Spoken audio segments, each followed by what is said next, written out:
दोस्तों आज हम सीबीसी टेस्ट के बारे में बात करेंगे। आज हम बात करेंगे कैसा जो सीबीसी टेस्ट होते हैं वो कैसे हम देखते हैं। सीबीसी टेस्ट को देखने का तरीका क्या होता है, जिसे को हम कंप्लीट ब्लड काउंट बोलते हैं। अब हम बिल्कुल इजी में हम हिंदी लैंग्वेज में देखेंगे और आपको समझाने की कोशिश करेंगे कि आप एक बार किसी भी पेशेंट का सीबीसी रिपोर्ट देखिएगा तो आपको पता चल जाएगा कि उस पेशेंट को क्या दिक्कत है, क्या बीमारी है। तो हमारे पास सीबीसी का रिपोर्ट है जिसको बिल्कुल आपको इजी लैंग्वेज में मैंने लिखा है और समझाने की कोशिश भी कर रहा हूँ कि क्या क्या दिक्कत है, क्या बढ़ेगा तो क्या दिक्कत होगी, क्या बढ़ेगा तो क्या कम होगा तो क्या दिक्कत होगी। दोस्तों सबसे पहले बात करते हैं, अगर आप मेडिकल स्टूडेंट हो, अगर प्रैक्टिस करते हो या स्टूडेंट हो, पढ़ाई कर रहे हो अभी, तो अगर आपको मेडिसिन की पीडीएफ भी चाहिए तो जो दिया गया नीचे नंबर है उसे मैसेज करें, कॉल करें, तो हम आपको मेडिसिन की पीडीएफ प्रोवाइड करते हैं बिल्कुल हिंदी मीडियम में। दोस्तों बात करते हैं, सबसे पहले अपना स्टार्ट करते हैं टॉपिक पे। देखिए आज का हमारा जो टॉपिक है वो है हमारा कंप्लीट ब्लड काउंट।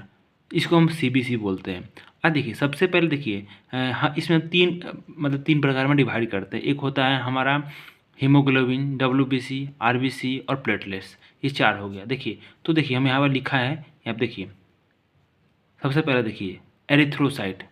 पहले बता दें आपको, यहाँ पे लिखा है देखिए पैरामीटर। पैरामीटर हम क्या क्या चेक करना है, हीमोग्लोबिन इधर लिखेगा पैरामीटर क्या क्या चेक करना है, हीमोग्लोबिन, आरबीसी, यहाँ पे हीमोग्लोबिन लिखा है आरबीसी, ठीक है। यहाँ पे इस साइड में लिखा रहता है कि हम क्या चेक करना है, उसका नाम लिख रहा है। उसके बाद यहाँ पे लिखा है रिजल्ट, मतलब हम चेक कराने के बाद क्या रिजल्ट आता है वो यहाँ पे लिखा होगा, उस पर रिजल्ट लिखा होगा। रिजल्ट लिखा हुआ है। यूनिट मतलब होता है हम किस चीज़ में उसको मापते हैं, मापने का दंड है। जैसे कि हम केजी में, जैसे आलू हो गया, प्याज हो गया, इसको हम केजी में लिखते हैं। तो वैसे ही हम यहाँ पे जैसे डीएल है तो इसको ग्राम डेसीलीटर बोलते हैं। यहाँ पे सेल म्यू एल लिखा है, मतलब सेल माइक्रो में, यहाँ पे जो है सेल मिलियन में पाया जाता है, इसको माइक्रोलीटर बोलते हैं, ठीक है। अब बात करते हैं यहाँ पे देखिए, यहाँ पे जो है एक्चुअल अमाउंट लिखा रहता है कि कितना से कितना के बीच में हमारा होना चाहिए, ठीक है। मतलब इस रेंज लिखा आता है कि अगर इतना के इतना के बीच में अगर जैसे कि यहाँ पे लिखा है हीमोग्लोबिन का रेंज। हीमोग्लोबिन जो होता है आपका 13 से लेके 17 में। अब मेल की बात कर रहे हैं, फीमेल में, दोनों में अंतर पाया जाता है। मेल का जो हीमोग्लोबिन होता है, देखिए यहाँ पर लिखा हुआ है कि मेल का जो हीमोग्लोबिन होता है आपको 13 से 17 के बीच में आना चाहिए, और फीमेल का होता है 12.1 से 15.2 फीमेल का हीमोग्लोबिन होना चाहिए। तो लेकिन देखिए यहाँ पे हम बात करते हैं हीमोग्लोबिन का जो मात्रा आया कितना है, तो 14.6, 40.6 जो है हमारा आया हुआ रिजल्ट में शो कर रहा है कितना टेस्ट करने के बाद इतना रिजल्ट आया है, और ये होना कितना चाहिए इतना, तो 13.17, और ये आया कितना है 14.7, मतलब कि बिल्कुल इस बीच के वैल्यू है, मतलब सही है, हीमोग्लोबिन जो है सही है, ठीक है। उसके बाद फिर बात करते हैं रेड ब्लड सेल के बारे में बात करते हैं। देखिए रेड ब्लड सेल के बारे में बात करते हैं, देखिए नॉर्मल वैल्यू कितना होना चाहिए, 4.5 से 5.5 मेल में होना चाहिए, और फीमेल की बात करते हैं तो 4.0 से 5.0 आपका फीमेल में होना चाहिए। अब देखिए लेकिन पेशेंट में कितना आया हुआ है 4.81, मतलब कि बिल्कुल सही है, ठीक है। वहीं अब देखिए अब उसके बाद बात करते हैं, देखिए हीमोग्लोबिन और आरबीसी ये एक ही में मिलता है। अब एक और चीज़ बता दूं आपको कि आरबीसी के ही नाम को ये जो एरिथ्रोसाइट यहाँ पर लिखा हुआ है कि एरिथ्रोसाइट का ही सेम नाम है आरबीसी। आरबीसी को ही एरिथ्रोसाइट बोलते हैं और एरिथ्रोसाइट को ही आरबीसी बोलते हैं, ये आपको क्लियर होना चाहिए, ठीक है। अब फिर बात करते हैं, देखिए हीमोग्लोबिन और आरबीसी ये दोनों एक ही में माना जाता है, मतलब कि अगर आरबीसी बढ़ेगा तो हीमोग्लोबिन ही बढ़ेगा, हीमोग्लोबिन बढ़ेगा तो आरबीसी बढ़ेगा, मतलब ये दोनों सेम होता है, मान के चलिए, ठीक है। क्योंकि देखिए जो आरबीसी होता है, आरबीसी के जो जैसे मान की सरफेस है, तो ये आरबी की सरफेस है, उसके ऊपर क्या होता है हीमोग्लोबिन पाया जाता है। तो यही है, दोनों एक दूसरे से कोरिलेट करते हैं, मतलब कि ये बढ़ेगा तो ये बढ़ेगा, ये आपको क्लियर होना चाहिए। जैसे यहाँ पे लिखा हुआ है, देखिए यहाँ पे मैं आपको बताने की कोशिश करता हूँ। देखिए कि अगर मान के चलिए आरबीसी है चाहे हीमोग्लोबिन अगर बढ़ रहा है, बढ़ने का मतलब बढ़ने के बाद क्या होता है, तो अगर बढ़ रहा है तो इसका मतलब आपको डिहाइड्रेशन हो गया है, ठीक है। अगर आपको आरबीसी या हीमोग्लोबिन की कमी हो रही है, इसको मतलब आपका एनीमिया हो रखा है, यहाँ पे लिखा है कि एनीमिया हो गया है, ठीक है। तो ये चीज़ आपको ध्यान रखिएगा। रेड ब्लड सेल बढ़ जाता है उसको हम बोलते हैं पॉली, देखिए यहाँ पे लिख चुका हूँ, यहाँ पे आपको लिखा हूँ पॉलीसाइथेमिया। अगर आपको आरबीसी बढ़ चुका है उसको बढ़ने को बोलते हैं पॉलीसाइथेमिया, ठीक है। तो अब देखिए आरबीसी बढ़ता है और घटता है, दोनों होता है। अगर आपका आरबीसी या हीमोग्लोबिन बढ़ रहा है इसका मतलब आपको डिहाइड्रेशन हो गया, पानी की बॉडी में कमी हो रही है, ठीक है। अगर आपको आरबीसी या हीमोग्लोबिन घट रहा है इसका मतलब आपको एनीमिया, खून की कमी ब्लड में हो रही है। अब बात करते ये तो हो गया दोनों, ठीक है। उसके बाद बात करते हैं एक लिखा होता पीवीसी, पीसीबी। पीसीबी का मतलब होता है हिमेटोक्रिट, इसको फुल फॉर्म बोलते हैं पैक्ड सेल वॉल्यूम, ठीक है। ये देखिए ये भी आपको सेम होता है, ये आरबीसी के अंदर पाया जाता है, ठीक है। और ये इसका देखिए पीवी देखिए पीसीबी का मतलब क्या होता है पैक्ड सेल वॉल्यूम, इसका मतलब क्या होता है, देखिए ये कितना होना चाहिए आपको, तो 40 से 50 के बीच होना चाहिए, जो कितना है 42.60 है, मतलब सही है। ये क्या करता है जो हमारा पीसीबी है, ये क्या पता करने का काम करता है, देखिए ये जो है यहाँ पर लिखा हुआ है डिटेक्ट करता है आरबीसी का परसेंट टोटल ब्लड वॉल्यूम में। मतलब जो होता है पीसीबी जो होता है पूरी, जैसे 100% वाटर है, ब्लड 100% माने ब्लड है, पूरी ब्लड में बॉडी के जितना भी खून ब्लड में पाया जाए, तो कितना बॉडी में जो भी खून है हमारा उसमें से कितना परसेंट आरबीसी है ये पता करने का काम करता है, ये बताता है। वो कहते हैं अगर मान के चलिए नॉर्मल है तो ठीक है, अगर बढ़ा हुआ है इसका मतलब आरबीसी जो होता है मात्रा बढ़ी हुई है परसेंटेज, ठीक है।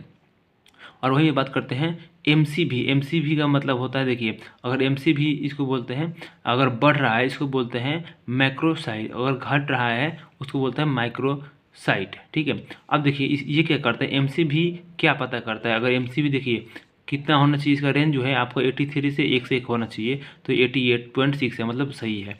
तो ये क्या करते देखिए एफ एल, यहाँ पे एक रखिएगा, जो एम सी भी है उसको मापते हैं एफ एल में। एफ एल का मतलब होता है फेम्टोलीटर, फेम्टोलीटर इस बोलते हैं।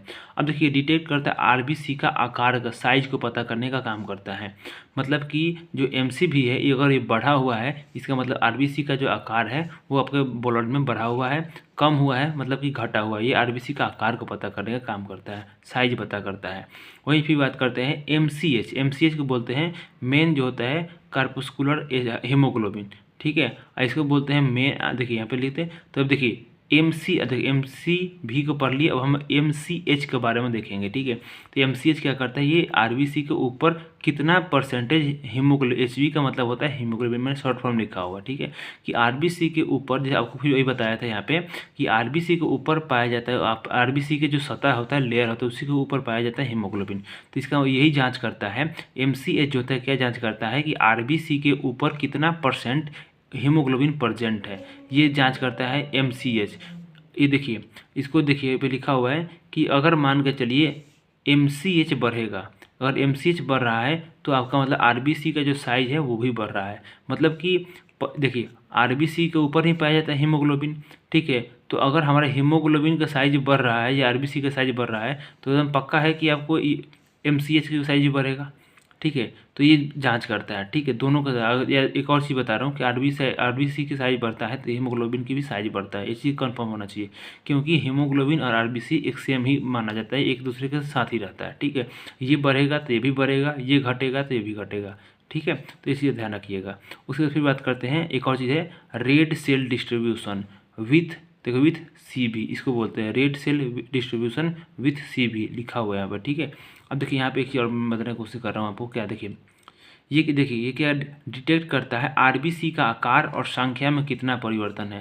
जैसे मान के लिए ब्लड में हम जांच करते हैं तो ये पता करता है रेड सेल डिस्ट्रीब्यूशन कि ब्लड में जो होता है जो ब्लड का साइज और कितना संख्या बॉडी में प्रेजेंट होता है, ये जाँच करता है red cell distribution with C B, ठीक है। इसका नॉर्मल वैल्यू कितना होता है 11.6 से 14.6, जो कि है 15.50, जो कि थोड़ा मतलब नॉर्मल है, ज़्यादा कुछ नहीं, इसे गलत नहीं मान सकते ना, इतना चलता है।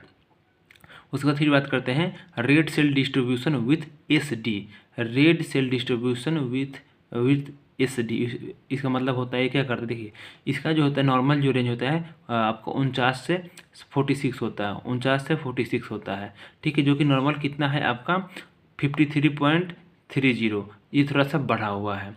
तो इसमें यह मतलब हो गया कि जो डिटेक्ट क्या करता है आरबीसी का एक्चुअल डिफरेंस साइज, मतलब कि जो भी आरबीसी जो ब्लड में हमारा पाया गया है वो उसका साइज जो अगर अंतर है तो कितना अंतर है, एक्चुअल डिफरेंस क्या है, ये पता करने की बात करता है। मतलब कि बढ़ा हुआ जो साइज का जो डिफरेंस है यहाँ पे लिख रहा है कि बढ़ा हुआ है, देख रहे हैं कि रेंज कितना है 49 से 46 से तो हुआ है 53, मतलब साइज जो है एक्चुअली इवेंट उसका इतना बढ़ा हुआ है, ये पता करता है नॉर्मल रिजल्ट वैल्यू है, और ये आपका मेन वैल्यू है। ठीक है, फिर बात करते हैं आपको यहाँ पे देखिए, ये हो गया हमारा टोटल पढ़ लिए आरबीसी के बारे में, हीमोग्लोबिन के बारे में।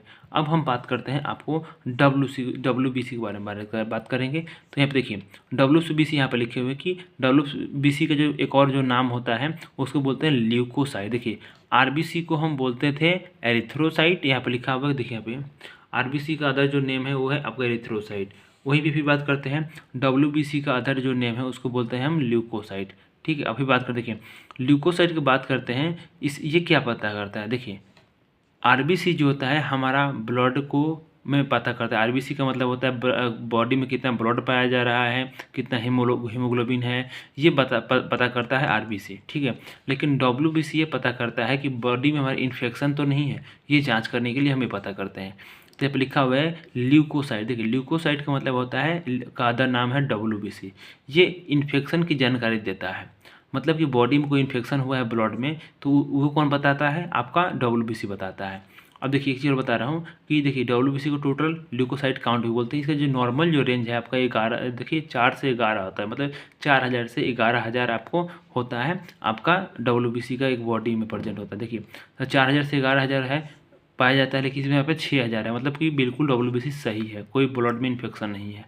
ठीक है, यहाँ पे फिर लिखा है डब्ल्यूबीसी पता चल गया आपको। अब यहाँ पर देखिए अब देखिए डब्ल्यूबीसी के अंदर बहुत सारे इसके अंदर पाए जाते हैं, जिससे आपको पता चलता है डब्ल्यूबीसी बढ़ा है तो ये तो पता नहीं, ये तो पता चलता है कि हाँ इन्फेक्शन हुआ है, लेकिन इन्फेक्शन आखिर में हुआ किस चीज़ में, ब्लड में हुआ है या वायरल इन्फेक्शन हुआ है या इम्यून डिफिशियंसी, मतलब बॉडी खुद का अंदर से जो इम्यूनिटी जो इन्फेक्शन होता है वो हुआ, कौन सा इन्फेक्शन हुआ है वो पता है, इससे नहीं चलता है डब्ल्यूबीसी बढ़ा से। अब देखिए अंदर जो बढ़ा हुआ है इससे पता चलेगा कि डब्ल्यूबीसी आखिर जो इन्फेक्शन हुआ है वो कौन सी बीमारी से हुआ है, वायरल इन्फेक्शन से हुआ है कि ब्लड के कैंसर से हुआ है कि कोई ऑटो इम्यून डिसीज हुआ है आपका, जैसे कि एड्स हो गया, आपको जितनी बीमारी होती है उसके बारे में जानकारी देता है कि ब्लड में कौन सा इन्फेक्शन हो रहा है, ये पता करता है डब्ल्यूबीसी। अब देखिए डब्ल्यूबीसी ये पता करता है बड़ा कि इन्फेक्शन हुआ है नहीं है। अब देखिए अब इन्फेक्शन क्या पहचानेंगे कैसे कि इन्फेक्शन कौन सा इन्फेक्शन हुआ है बॉडी में, अब इसके अंदर पढ़ना पड़ेगा। देखिए तो देखिए ल्यूको जो डब्ल्यूबीसी के अंदर प्रकार, डब्ल्यूबीसी कितने प्रकार के होते हैं। ठीक है, देखिए पहला हो गया आपका न्यूट्रोफिल। देखिए न्यूट्रोफिल यहाँ पे लिखा है, देखिए इसका रेंज होता है 40 से 80% के बीच होना चाहिए, है कितना 58, मतलब कि बिल्कुल सही रेंज है।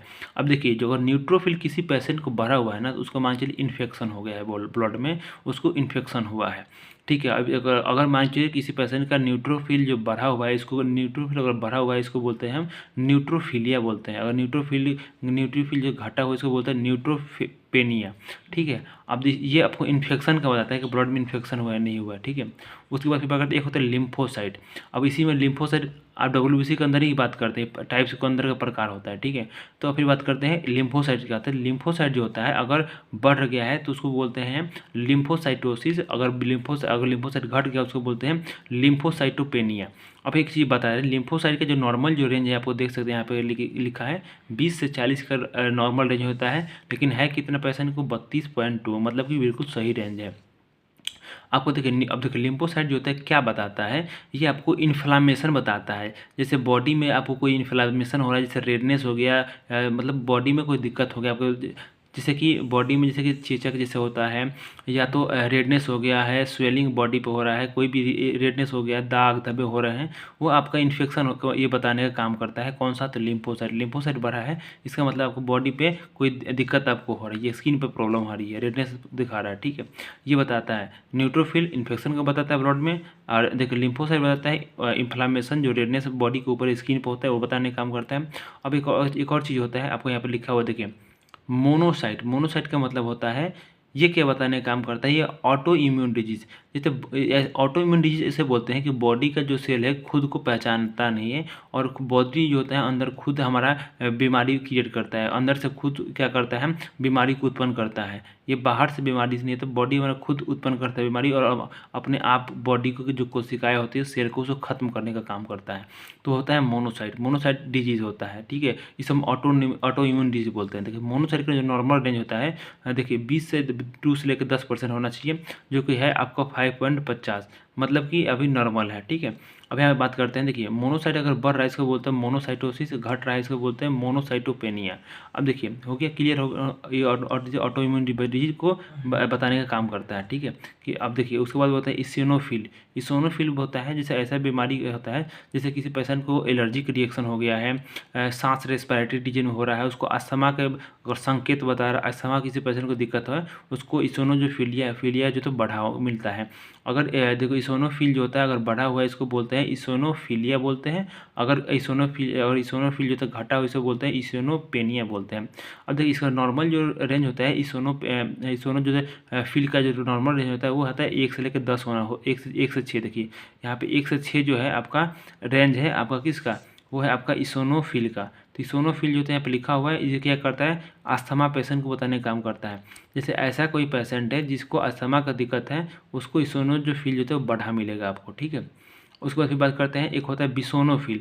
बिसोनोफिल जो होता है क्या बताता है, देखिए बिसोनोफिल जो होता है इसका नॉर्मल रेंज होता है 0 से लेकर 2 के बीच आपको नॉर्मल रेंज होना चाहिए, जो कि बताने का काम करता है केमिकल रिलीज। देखिए बिसोनोफिल जो होता है हमारा ये बताता है कि बॉडी में जो होता है कितना केमिकल रिलीज हो रहा है। हिस्टामिन जो होता है केमिकल होता है जो बॉडी हमारा रिलीज करता है खुद during allergic reaction inflammation. Body में कोई भी एलर्जी रिएक्शन हो गया, इन्फ्लामेशन हो गया है, तो बॉडी हमारा हिस्टामिन कितना कितना रिलीज कर रहा है केमिकल, ये आपको जानकारी देता है बिसोनोफिल। तो बिसोनोफिल जो होता है आपको नॉर्मल जो रेंज होता है 0 से लेकर 2 के बीच होना चाहिए दोस्तों। तो ये आपको बिल्कुल ये बताने की कोशिश का पूरा आपका हमारा WBC कंप्लीट हो गया। ये बताने का काम करता है WBC। ये बताता है कि बॉडी में जो इन्फेक्शन हुआ है ब्लड में वो किस कारण से हुआ है, कौन सा इन्फेक्शन है, इसके बारे में जानकारी देता है। ऑटो इम्यून है, ये इन्फ्लामेशन हुआ है, इन्फेक्शन हुआ है, या अस्थमा एलर्जी वाला रिएक्शन है, कौन से ब्लड में रिएक्शन है, ये बताने का काम करता है WBC। और RBC जो होता है ये बताने का काम करता है कि ब्लड में कितना मात्रा है, ब्लड की हीमोग्लोबिन की कितना मात्रा है, घटा है, बढ़ा है, आपका एनीमिया हुआ है, क्या दिक्कत है, ये बताने का काम करता है। अब हम बात करते हैं, देखते हैं आपका प्लेटलेट्स के बारे में देखते हैं दोस्तों। हम प्लेटलेट्स जो देख रहे हैं, देखिए प्लेटलेट्स का जो मेन उद्देश्य होता है कि अगर ब्लड क्लॉटिंग अगर एसेंशियल होता है ब्लड, मतलब प्लेटलेट्स अगर जिसका पेशेंट को कम हो गया है, मतलब कि प्लेटलेट्स कमी होने के बाद क्या होता है, ब्लड क्लॉट नहीं होता है। मतलब कि ब्लड क्लॉटने का मतलब समझ लीजिए कि अगर किसी पेशेंट को कट लग गया, एक्सीडेंट हो गया, तो उसका ब्लड का जो रुकने का क्षमता होता है, जैसे कितना लोग होते, देखिए जैसे मेरी उंगली कटी, उंगली कटने के बाद क्या होता है कि थोड़ी देर बाद अगर ऐसे दबा कर रखा 1-2 मिनट, 4 मिनट, 5 मिनट, उसके बाद ब्लड जो होता है खुद से रुक जाता है। तो इसका मतलब है कि हमारा ब्लड का क्लॉटिंग जो होता है वो अच्छा है, मतलब ब्लड खुद से रुक जा रहा है। अगर ऐसा कोई पेशेंट है जैसे शुगर पेशेंट होते, देखते होंगे कि उनको ब्लड के जो क्लॉटिंग होता है, ब्लड उनका रुकता ही नहीं है, अगर कट कहीं लग जाता है ना, आप यहाँ पे देखते होंगे कि जहाँ पर शुगर कोई पेशेंट है अगर उसको कट लग गया है ना तो उसका ब्लड नहीं रुकता है। अगर ऐसे पेशेंट है जिसका क्लॉटिंग फैक्टर कम है, उसको ब्लड एक्सीडेंट हो गया, उसका खून बंद ही नहीं होगा, इंजेक्शन लेगा जल्दी फिर भी काम नहीं करेगा, तो ऐसे पेशेंट को प्लेटलेट्स जो होता है डाउन हो जाता है। देखिए बहुत ऐसे बीमारी होती है जैसे कि मान चलिए डेंगू हो जाता है, उससे प्लेटलेट्स डाउन हो जाती है, ठीक है। तो उस प्लेटलेट्स डाउन को यही दिक्कत होती है कि उसको जो ब्लड का जो क्लॉट होता है, मतलब जमने की जो क्षमता होता है, ब्लड जमने की जो क्षमता होता है वो ख़त्म हो जाती है। देखिए तो ब्लड का मतलब होता है ब्लड क्लॉटिंग का एसेंशियल, कितना जल्दी ब्लड हमारा क्लॉट हो रहा है ये बताने का काम करता है। देखिए जो ब्लड क्लॉटिंग का होता है 1.5 लाख से आपका 4 लाख जो होता है, इसका नॉर्मल रेंज होता है, इतना होना चाहिए कम से कम, तब तो आपको माना जाए कि हाँ आपका ब्लड क्लॉटिंग अच्छा है। अब देखिए यहाँ पे जो ब्लड क्लॉट, देखिए पेशेंट कितना है 1.1 से मतलब 1.5 लाख से ऊपर है आपका, अच्छा है 1,80,82,000 है, मतलब कि ब्लड क्लॉटिंग आपका अच्छा है, ठीक है। अभी देखिए अगर मान के चलिए किसी पेशेंट का अगर प्लेटलेट्स बढ़ गया, उसको हम क्या बोलते हैं, थ्रोम्बोसाइटोसिस बोलते हैं। अगर किसी पेशेंट का अगर प्लेटलेट्स बढ़ा हुआ है थ्रोम्बोसाइटोसिस बोलते हैं। किसी पेशेंट का अगर ब्लड क्लॉटिंग जो होता है घटा हुआ है उसको बोलते हैं थ्रोम्बोसाइटोपेनिया बोलते हैं, ठीक है। देखिए एक चीज़ हो गया प्लेटलेट्स, अब देखिए उसके अंदर एक पाया जाता है MPV और PDW। अब देखिए जो MPV का मतलब होता है कि एवरेज साइज ऑफ प्लेटलेट्स, मतलब प्लेटलेट जो वाला जो प्लेटलेट जो होता है उसका कितना साइज है ये बताने का काम करता है, ठीक है। देखिए जो नॉर्मल रेंज होता है आपका MPV का वो कितना है 9 से 13, अब इसका जो अब देख आया कितना है 10.2, तो मुझे लग रहा है कि बिल्कुल सही है, क्लॉटिंग फैक्टर इसका अच्छा है पेशेंट का।